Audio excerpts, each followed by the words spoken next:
At the end of every 7 years, you shall grant a release of debts, and this is the form of the release. Every creditor who has lent anything to his neighbor shall release it. He shall not require it of his neighbor or his brother, because it is called the Lord's release.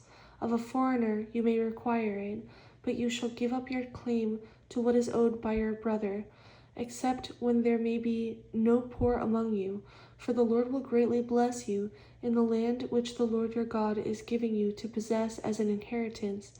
Only if you carefully obey the voice of the Lord your God, to observe with care all these commandments which I command you today. For the Lord your God will bless you just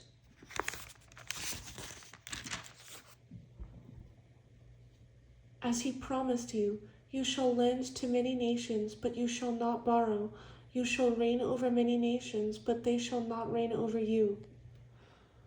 If there is among you a poor man of your brethren, within any of the gates in your land, which the Lord your God is giving you, you shall not harden your heart, nor shut your hand from your poor brother, but you shall open your hand wide to him, and willingly lend him sufficient for his need, whatever he needs.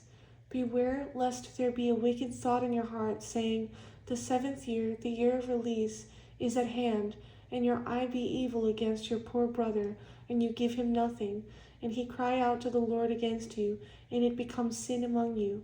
You shall surely give to him, and your heart should not be grieved when you give to him, because for this thing the Lord your God will bless you in all your works, and in all to which you put your hand. For the poor will never cease from the land. Therefore I command you, saying, you shall open your hand wide to your brother, to your poor and your needy in your land.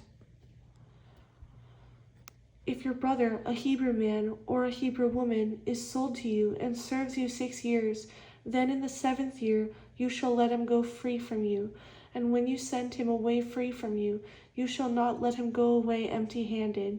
You shall supply him liberally from your flock, from your threshing floor, and from your winepress. From what the Lord your God has blessed you with, you shall give to him. You shall remember that you were a slave in the land of Egypt, and the Lord your God redeemed you. Therefore I command you this thing today. And if it happens that he says to you, I will not go away from you, because he loves you, and your house, since he prospers with you, then you shall take an awl and thrust it through his ear to the door, and he shall be your servant forever.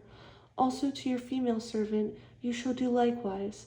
It shall not seem hard to you when you send him away free from you, for he has been worth a double hired servant in serving you 6 years. Then the Lord your God will bless you in all that you do. All the firstborn males that come from your herd and your flock you shall sanctify to the Lord your God. You shall do no work with the firstborn of your herd, nor shear the firstborn of your flock. You and your household shall eat it before the Lord your God, year by year, in the place which the Lord chooses. But if there is a defect in it, if it is lame or blind or has any serious defect, you shall not sacrifice it to the Lord your God. You may eat it within your gates. The unclean and the clean person alike may eat it, as if it were a gazelle or a deer. Only you shall not eat its blood. You shall pour it on the ground like water.